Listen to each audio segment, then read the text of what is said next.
apoio às empresas. Este debate, esta manhã no Porto, foi promovido por Rui Rio, que é meu convidado neste Jornal 2. Boa noite, bem-vindo. Boa noite. Temos mesmo que descer impostos para a economia crescer ou é preciso uma receita bem mais alargada? Bom, nós temos uma carga fiscal absolutamente exagerada. Acho que isso é transversal, não há ninguém que não concorde com isso.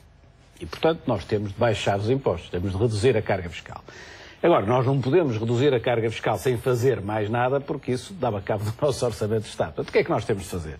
Temos de ter crescimento económico. Sem crescimento económico nós não conseguimos reduzir a carga fiscal. Porquê? Para quem não é muito versado nessas matérias, imagine o IVA a X%, neste caso o IVA a 23%, vezes um certo número de transações, dá X. Se as transações forem mais, dá uma receita maior. E, portanto, o Estado pode baixar a taxa, porque uma taxa mais baixa consegue a mesma receita conseguir com a taxa mais alta. Portanto, o crescimento económico é absolutamente vital. E depois temos de cortar na despesa. E cortar na despesa, tem-se feito nos salários, nas pensões, é mais fácil, custa, é penoso, mas... Porque uma nova reforma do Estado. Agora, o que é preciso é cortar na despesa, mesmo na despesa mais pequena, serviço a serviço. Eu estou convencido, até pela minha experiência na Câmara do Porto, que os serviços do Estado têm muito desperdício. E, portanto, se houver uma estratégia, comandada mesmo de cima para baixo, mesmo ao nível mais alto do Governo, uma estratégia para se fazer serviço a serviço, não é? Cortes a sério na despesa, eu estou convencido que aí vamos poupar muitos milhões de euros que na prática são gorduras, não são verbas extremamente necessárias. Desde a campanha eleitoral para estas eleições. Está sempre a falar desses cortes e ainda não houve uma estratégia a sério para esses cortes, não é? E, portanto, serviço a serviço. Esta reforma do Estado apresentada por Paulo Portas não é essa estratégia? Aquilo que eu estou a falar, enfim, não é bem a reforma do Estado do ponto de vista político, é a reforma do Estado do ponto de vista da gestão. Não é? Mas tem que começar pela quando eu estou a dizer serviço a serviço, como também posso dizer, por exemplo, tribunal a tribunal, ou seja, caso a caso é preciso fazer. Eu fiz isso na Câmara do Porto. Ora bom, no país é muito difícil fazer isso, enfim, de Valença a Vila Real de Santo António. Então como é que se consegue fazer? Consegue-se sendo assumido pelo topo do Governo, isso é assumido, pode ou não pode ter, enfim, é uma opção, um membro do Governo destinado a isso, que depois, por sua vez, fala com todos os outros membros do Governo e coordena ao nível de todos os outros membros do Governo, por ali abaixo, cada um a fazer o emagrecimento do seu serviço, mas de uma forma seletiva, não é cortes cegos, é de uma forma seletiva. E depois, por exemplo, repare, isto, enfim, é preciso fazer isto, mas temos depois, por exemplo, uma fatura de juros da dívida pública, que é uma coisa brutal. Os juros da dívida pública, julgo que são 7,3 mil milhões de euros este ano. Já é mais do que o orçamento da saúde? Ainda, julgo que em 2010... era 4,8. Portanto, repare bem, os juros da dívida pública, e de certa forma ainda bem, são maiores que o déficit. Ainda bem neste sentido. Quer dizer que temos um saldo primário positivo.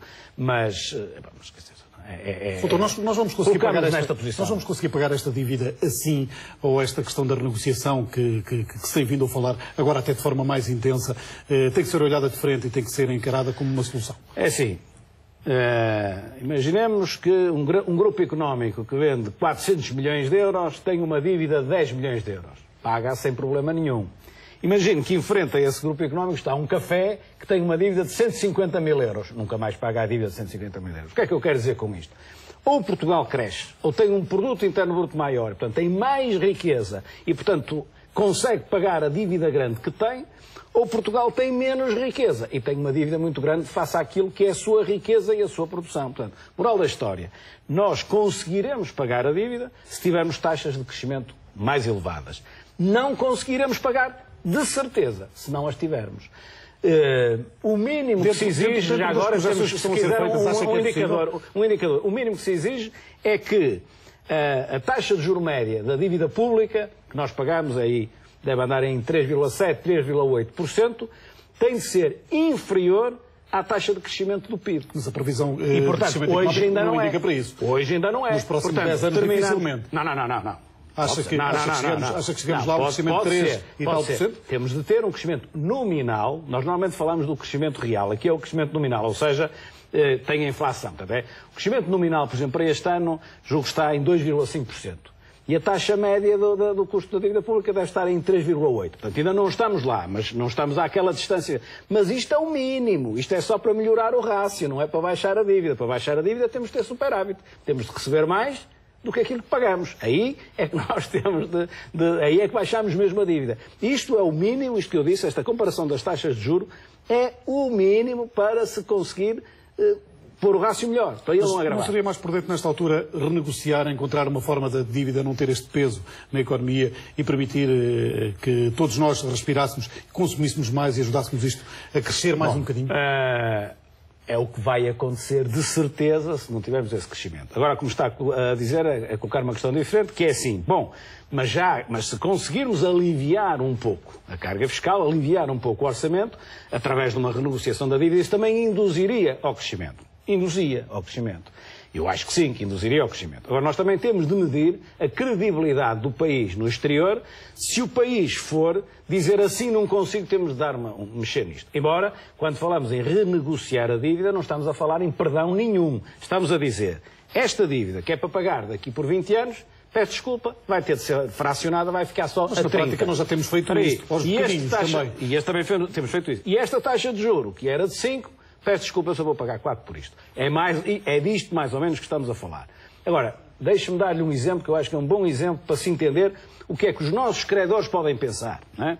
É assim, imagine que a região autónoma da Madeira, que tem uma dívida muito grande, amanhã dizia assim, a dívida é muito grande, sinceramente não consigo, isto não vai ser a 20 anos, vai ser a 30 e não é 4, é 1 ou 2%. Não. O que é que diriam no continente? Então isto os outros também têm de ter. Isto não é justo. Era mais ou menos isto que as pessoas diriam no continente. Bom, vamos nos projetar para fora. Se Portugal chegar aos seus credores e disser, desculpe, mais tempo e juro mais pequeno, o que é que eles vão pensar? O mesmo que nós pensávamos numa situação como aquela que eu agora referi. Portanto, mas estamos dentro de uma União Europeia que tem uma estratégia de crescimento comum. E espera aí, no exemplo que estamos no mesmo país. Claro, mas olha para esta Europa como a solução para os nossos problemas, ou a própria Europa também precisa de uma reforma profunda para ser mais solidária? A Europa precisa naturalmente de uma reforma profunda. Eu não serei a pessoa indicada para dizer qual é a forma, porque eu não sou minimamente especialista em assuntos europeus. Agora, há uma coisa que eu sei, a Europa, dito de outra maneira, a Alemanha, que é o motor da Europa, daqui por 10 anos, imagino que a Europa se fracionava e acabava, daqui por 10 anos, estou a fazer este horizonte, a Alemanha, em termos de população, era menos de 1% da população mundial. Em termos económicos era um pouco mais, mas em termos de população seria 0, qualquer coisa da população mundial. O que é que um país com 0, qualquer coisa da população mundial tem de influência nessa população mundial? Muito pouco. Apenas pelo facto de ter uma economia mais forte. Mas a Europa tem uma influência brutal. É do interesse da Alemanha, isto para chegar à sua, é do interesse da Alemanha que a Europa não esteja fragmentada, que a Europa seja forte, porque a Alemanha, enquanto líder de uma Europa grande, vale muito mais do que sozinha com 0, não sei quantos por cento da população. Então uma solução de equilíbrio. Isto é algo que, claro, portanto, é no interesse da própria Alemanha que a Europa tenha, digamos, não só a unidade, enfim, política ou administrativa, ou o que se queira chamar, mas que a Europa tenha também uma unidade em termos económicos. E o que nós temos assistido é ao afastamento, não é, da riqueza, enfim, do nível de vida entre os países do centro, os países mais ricos e os outros, nomeadamente Portugal. Portanto, é no interesse de todos, não é só de Portugal, que sim, ou seja, eu não estou com isto a dizer que nós temos de ganhar o mesmo que os alemães, como vi uma vez o presidente do sindicato de juízes a dizer os juízes portugueses deviam ganhar o mesmo que os juízes alemães. Sinceramente, achei ofensivo para quem ganha 500 euros, quando na Alemanha ganharão 1.500 a fazer a mesma coisa ou mais. Isso não. Mas é evidente que não nos podemos afastar, temos de convergir. E isto é do interesse da própria Alemanha. Portanto, é preciso que a Alemanha, que também não tem um poder absoluto, a Alemanha não tem uma varinha de condão, que diz assim, Portugal a partir de amanhã cresce. Mas tem um controle dentro da Tem um controle, tem muito mais peso do que aquilo que nós temos. E é possível uma solidariedade diferente. Olhando para a nossa política nacional, já aqui no fim da nossa conversa, está de acordo com o rumo seguido por Pedro Passos Coelho? Relativamente económico, futuro do país. Ele tem a solução. Não vou. Há coisas que eu concordo, há coisas que eu discordo, não vou evidenciar. Mas, genericamente, hoje estaria ao lado de Pedro Passos Coelho com essa solução? Repare, do ponto de vista da linha de rumo, não podia ser diferente da linha de rumo. Ou seja, podia ser diferente, algumas coisas podiam ser feitas diferentes. Mas se ao dizer que algumas coisas podiam ser diferentes, se pretende inferir que se poderia fazer isto sem dor, que se poderia fazer isto sem austeridade nenhuma, que às vezes o discurso político parece tentar induzir as pessoas para aí. Isso é um engano. Não podia, porque quem se colocou num patamar de endividamento como Portugal, obviamente tinha de pagar uma fatura. Agora, podemos gerir esse pagamento de forma um pouco diferente do que aquilo que foi feito ao longo destes anos. É verdade. Agora, não conto comigo para estar aqui a evidenciar aquilo que eu entendo que podia ser um pouco diferente. Entende bem o que é a gestão, fez isso na Câmara do Porto. Está disponível para fazer isso no país, um dia destes, como Primeiro-Ministro? Isso é completamente diferente. A gestão no país não é exatamente a gestão de uma Câmara Municipal. Nem estou nem deixo de estar, ou seja, eu comporto-me hoje como sempre me comportei na vida. Ou seja, eu assumi um compromisso na Câmara do Porto, não fui até ao último dia, fui até ao último minuto, cumpri. Uma vez que saí, dediquei-me a uma atividade profissional, não tem nada de público, mas é um desafio que estou concentrado nisso. Se lhe for colocado, não enjeita nesta altura? Não, isso não colocaria as questões dessa maneira, não.